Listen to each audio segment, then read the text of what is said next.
First of all, I want to thank Randall for not drinking my water. I also want to thank Randall for all the stuff he does for this congregation. It's immense, and there's always that one person that does a lot and sometimes doesn't get thanked, but you're the guy. But thank you, Randall. And I also want to thank everybody for welcoming Jane and myself here at this congregation. You guys have been so warm and welcoming and loving. It's just been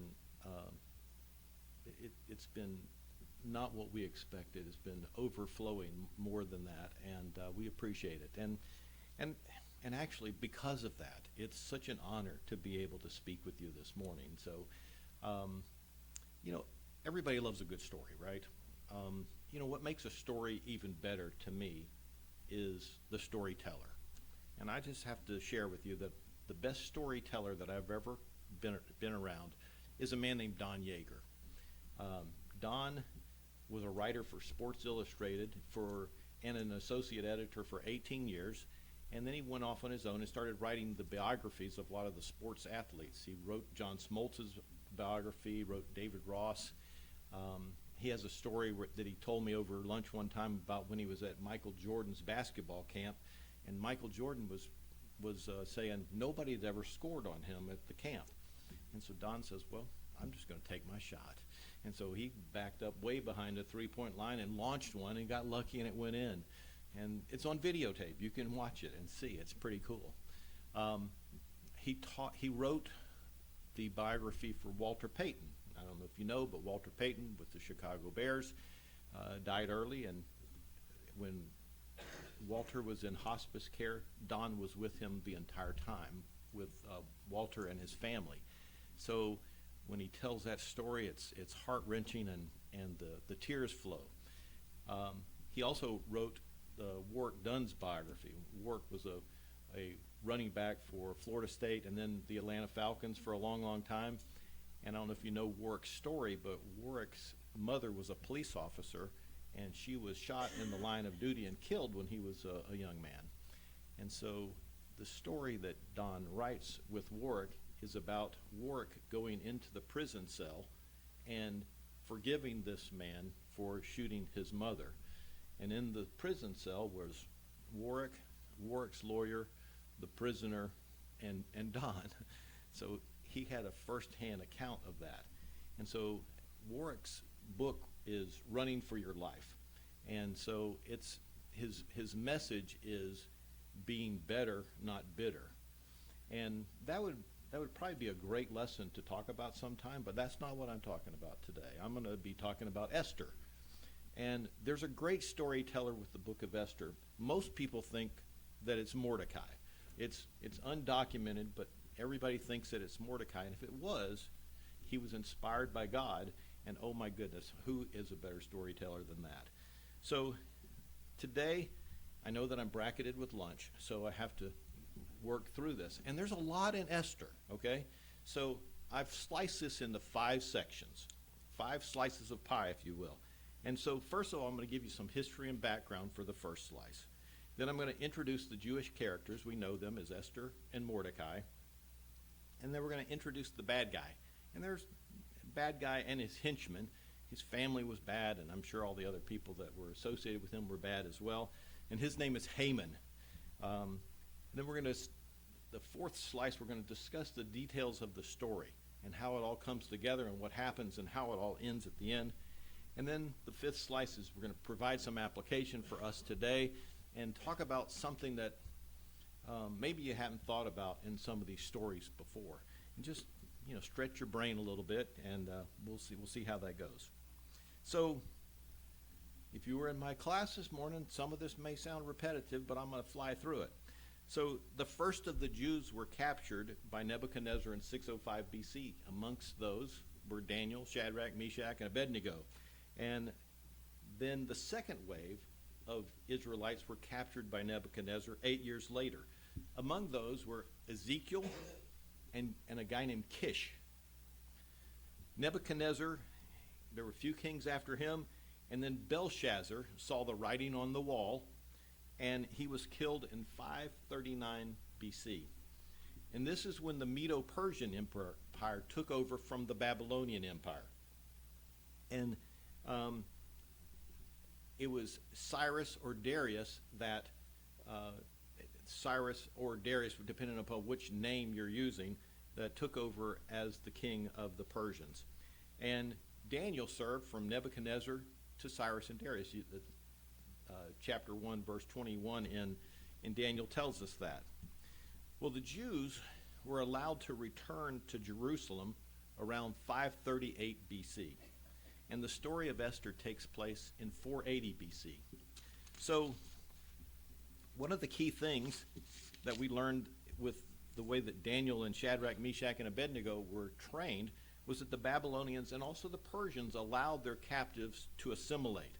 And so many of the Jews had started and had businesses and families, and they felt safe in where they were. And so the book of Esther starts with a banquet. And the king of Persia at this time was a man named Xerxes. And so he's having a banquet with his army. And so many scholars think that he's planning war against the Greeks. He had gone up against the Greeks. Secular history tells us this, and it's very well documented, and he lost. And so he wanted to go at him again. And so this banquet that he's holding, many scholars think that he had conquered several provinces, so he's up to 127 provinces that goes all the way from Pakistan to Ethiopia. And so he's inviting those province leaders to come in and say, here's what we need, and here's how I can help you. And at the same time, he's saying, I'm going to go after the Greeks again. I'm counting on your help. That's a little speculation, but secular history says that after this banquet, about 2 years later, he takes on the Greeks again. So that makes sense. So this celebration went on for about 6 months, and it culminated in 1 week of a blowout party. And there was probably 70,000 people in attendance to this. And so there was a lot of wine going on in either side, but there was a men's party, and then there was a women's party. Vashti, the queen, his queen was in charge of the women, and he was having all the generals and the people from all the different provinces there. And they got a little too drunk, I'll say, and he invited Vashti, his beautiful queen, to come over and make an appearance. And she refused. And we don't know why or whatever, but just being seen amongst all the men back in this day in a culture was taboo. So she didn't want to be shown off at any stretch, and so she refused to do that. It's interesting that the people that got upset about that were his wise people, the wise guys. They said, what if my wife doesn't adhere to the things that I ask her to do? We're going to be in trouble if all of our wives are disobeying us from here on out. You got to do something about Vashti. And so he says, well, what does the law say? And so anyway, they came up with a thing that they would depose her as queen, kick her out of the kingdom, and that's it. So they did go to war with the Greeks again, and then about 4 years later, after he was humiliated once again by the Greeks, he was in poor spirits, and some of these wise men again said, he needs to be remarried. So they said, why don't we have a beauty pageant throughout all the provinces? We'll bring the most beautiful women in here, and we'll put on a beauty pageant, and we'll get them ready for the king. And they go through this real long 1-year process and to replace the queen. And he thought that was a great idea, so the effort began. So second slice, here we go. We're moving along. The Jewish characters are Mordecai and Esther. Mordecai, he served at the king's gate. Maybe he was an elder who sat around and settled, minor disputes amongst all the people. We don't really know for sure, but that was customary for elder people to do that. And he was in employ of the king, and he was the great grandson of Kish, who was taken by Nebuchadnezzar in the second wave. So they had been there in the kingdom for quite some time. And he was also Esther's cousin, guardian, and father figure. So Esther is our other Jewish character, and she was Mordecai's cousin, also known as Hadassah. And chapter 2:7 says that she had neither father or mother, so she was an orphan. And it goes without saying, but apparently she was very beautiful. Mordecai encouraged her to enter the beauty pageant to become Xerxes' next queen, and it was a long process. It took about a year, and ultimately Xerxes chose Esther to become the queen. There was a big celebration throughout the land, and everybody was happy.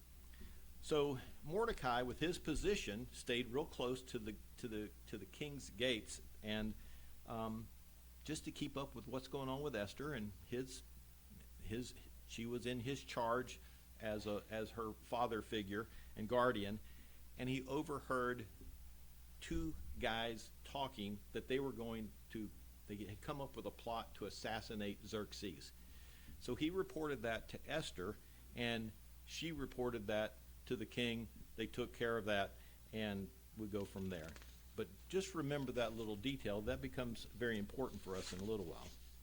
All right, third slice. The introduction of the bad guy. His name was Haman, as I mentioned, and he was an Agagite. And if you don't remember that, I'll refresh your memory with 1 Samuel 15. I'm going to read a few verses that I'm skipping around a little bit, but I'll start in verse 2, I believe. Verse 1, I'm sorry. And Samuel said to Saul, "The Lord sent me to anoint you king over his people Israel. Now therefore listen to the words of the Lord. Thus says the Lord of hosts, I have noted what Amalek did to Israel in opposing them on the way when they came out of Egypt. Now go and strike Amalek and devote to destruction all that they have. Do not spare them, but kill both man and woman, child and infant, ox and sheep, camel and donkey." But Saul and the people spared Agag and the best of the sheep and of the oxen and of the fattened calves and the lambs and all that was good, and would not utterly destroy them. And all that was despised and worthless they devoted to destruction. So Saul says, please forgive me. I want to repent.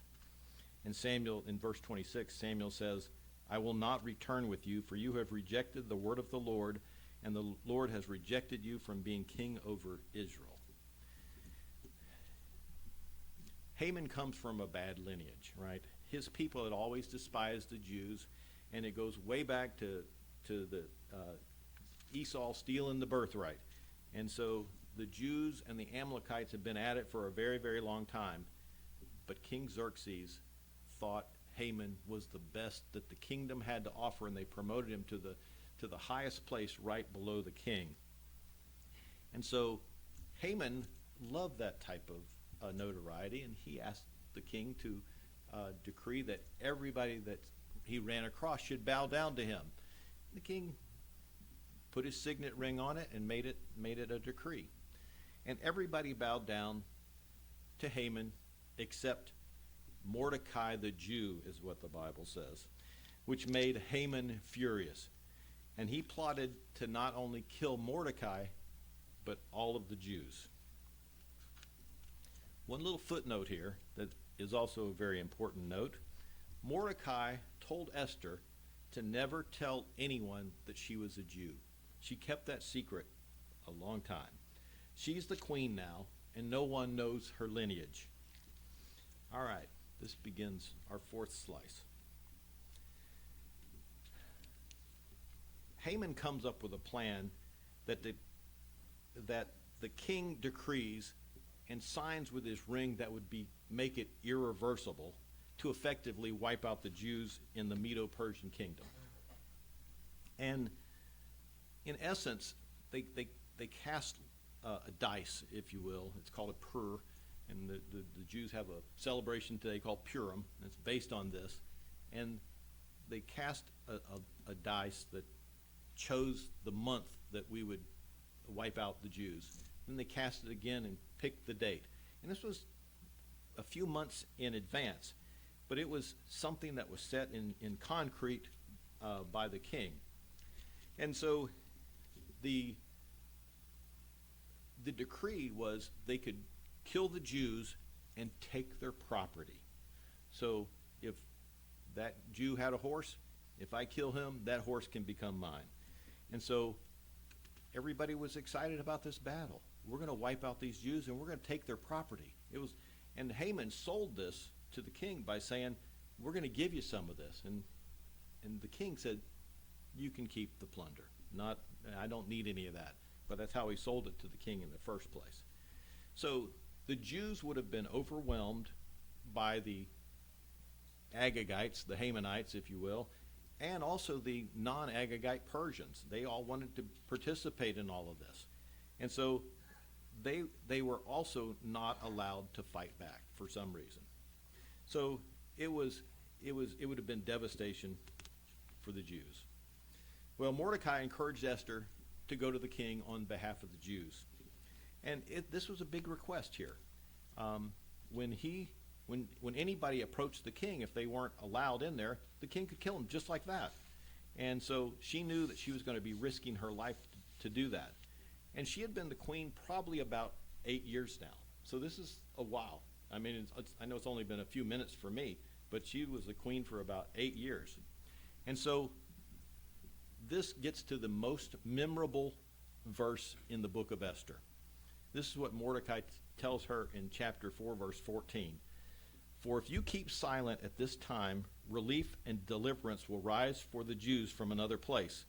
But you and your father's house will perish, and who knows whether you have not come to the kingdom for such a time as this. So she did go to the king. The king accepted her in, and she says, I have a special request. And he says, I'll give you even half of the kingdom. He liked her. He was going to give her half of the kingdom. That was just his way of saying, sure, whatever you got, tell me. And so, anyway, she said, I want you to come to dinner. And I want you to bring Haman with you. And so Haman knows this, and he is so excited because he's getting super close to the king, and because he's the only one that's going to have dinner with them. So he goes home that night, and he can't sleep. And so let me back up a little bit. When they first went to see Esther, she said, why don't we have dinner tomorrow night? So they said, okay. So he goes home, and he's so excited that he's getting so close to the king and the queen, and he tells his family about this, and they said, this is going so well for me, but Mordecai, I got to get rid of that guy. And they said, well, since you're so close to the king, why don't you just say, have him kill him? You know, he's doing all these different things. He won't bow down to your decree. And he thought that was a great idea. And so they said, well, you go tomorrow and we will build a gallows for Mordecai.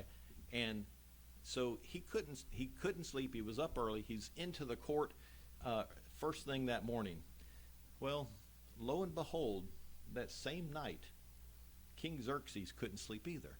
And I don't know what was going on in his mind, but when he couldn't sleep, he had the royal readers come in and start reading the chronicles about what had happened in the kingdom so he could be brought up to speed. And so the readers read about Mordecai stopping the plot to assassinate him. And he says, what's been done for Mordecai? And they said, nothing. Well, then he heard that Haman was in the court early that morning. He said, send him in. And the king is probably still in his pajamas when he comes into his bedchamber, but he wants to see Haman right away. Now, I can't say this any better than what is written in the Bible, and I'm just going to read it. This is one of the most ironic and changes of emotion that you'll ever read. So Esther 6, verses 6 through 10. So Haman came in, and the king said to him, what should be done to the man whom the king delights to honor? And Haman said to himself, whom would the king delight to honor more than me? And Haman said to the king, for the man whom the king delights to honor, let royal robes be brought, which the king has worn, and the horse that the king has ridden, and on whose head a royal crown is set, And let the robes of the horse be handed over to the king's most noble officials. Let them dress the man whom the king delights to honor, and let them lead him on the horse through the square of the city, proclaiming before him, thus shall it be done to the man whom the king delights to honor. Then the king said to Haman, hurry, take the robes of the horse, and as you have said, do so to Mordecai the Jew who sits at the king's gate. Leave out nothing that you have mentioned. Oh my goodness. A tremendous emotional swing. How ironic. So that happens that day, and that night they finally have their dinner. So the king once again says, all right, what is it that you need? And so she tells the king in front of Haman that Haman is planning to kill her. And all of the Jews, and she lays out Haman's plan, and he gets so upset that he has to go for a walk. This is the first time that he's realized, first of all, that Esther's a Jew that we know of.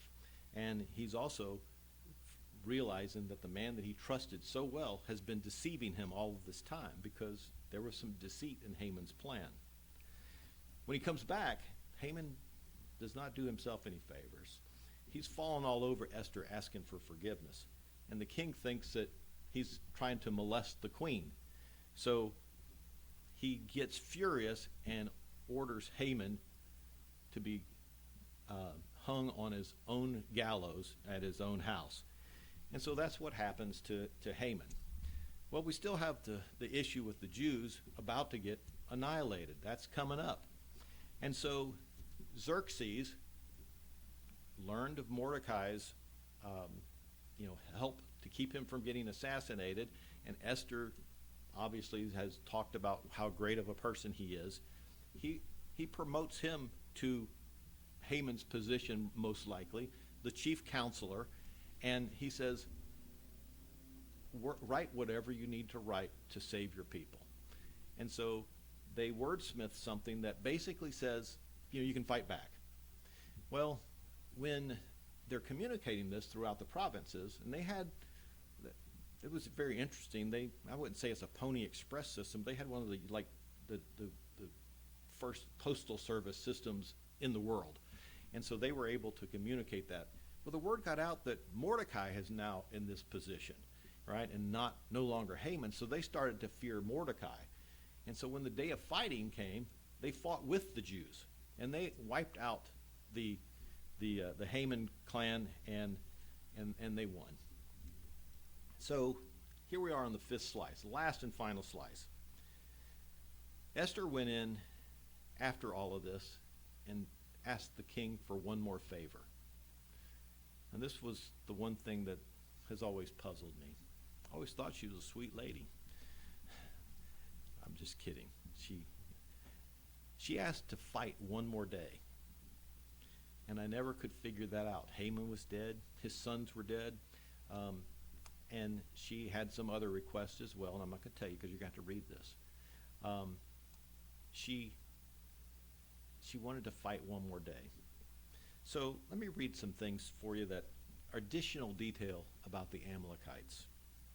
The Amalekites had been warring with Israel for years. Deuteronomy 25:17 through 19 says, remember what Amalek did to you on the way as you came out of Egypt, how he attacked you on the way when you were faint and weary and cut off your tail, those who were lagging behind you, and he did not fear God. Therefore, when the Lord of God has given you rest from all your enemies around you in the land that the Lord your God is giving you for an inheritance to possess, you shall blot out the memory of Amalek from under heaven. You shall not forget.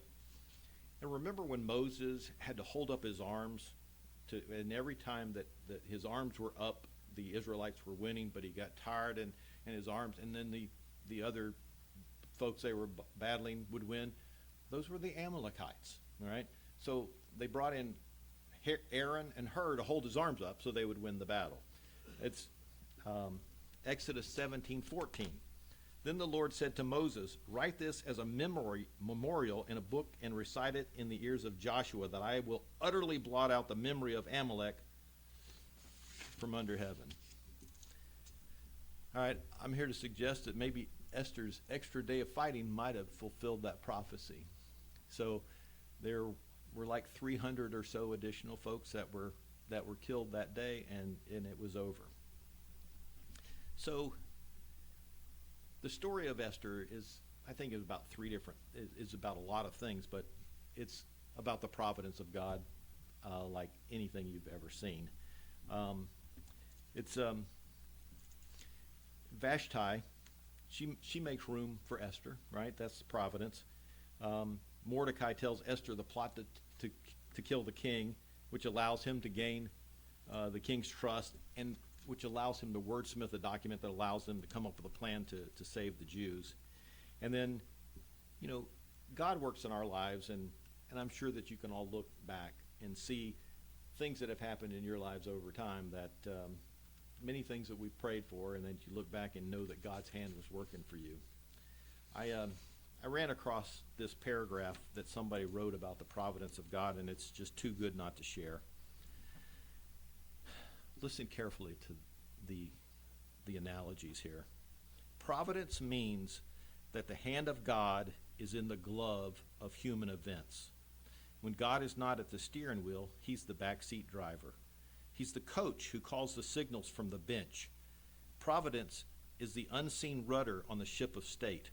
God is the pilot at the wheel during the night watch. As someone has said, he makes great doors swing on little hinges. God brought together a little baby's cry and a woman's heart down by the river Nile when Pharaoh's daughter went to bathe. The Lord pinched little Moses, and he let out a yell. The cry reached the heart of the princess, and God used it to change the destiny of a people. That was providence. That was the hand of God. The book of Esther provides us with the greatest illustrations of the providence of God, and although God's name is never mentioned, we see that the providence in every page. Esther is also about courage. The courage of Esther to approach the king, even when she knew she could easily lose her life. 10 years after this is exactly what happened to Xerxes. Somebody went in and killed him. Secular history tells us this. And the courage to accuse Haman in front of the king without anybody else around takes a lot of courage. And even the courage to join a beauty pageant in a place that you don't know all of the cultures and traditions took an awful lot of courage. And it's also about opportunity. How often do we think that God has placed me at this place at this time for this purpose? At this church, we know our purpose. And when the opportunity arises, will we meet the call? Esther wasn't visited by an angel. She didn't have a vision. She was encouraged by a family member to act. The word encourage means to instill courage inside of a person. Mordecai did this to Esther, and she responded in the right way. Hebrews 3:13 and 14, you know this. But exhort one another every day as long as it is called today, that none of you may be hardened by the deceitfulness of sin. For we have come to share in Christ, if indeed we hold our original confidence firm to the end. Thank you for listening this morning. You guys are a very attentive audience. I love that. But go home and read the book of Esther. If you haven't read it recently, read it again. I'll just tell you, I got a text message this morning from my almost 92-year-old mother, knowing that I was going to be doing this today. She said, I read Esther again, and she's quite the Bible scholar, I will just tell you. And she said, I learn something new every day, every time I do that. So that's an encouragement for all of you to read it. I'll say it's 9.1 chapters. So it's very short 10th chapter. And it talks about the things that we talked about today, but it'll fill in the blanks of things that I just didn't have time for. So it's an easy read, and it's a great plot, and you already know the outcome, so you won't be on the edge of your seat. If anyone needs to respond to the invitation at this time, please come while we stand and sing.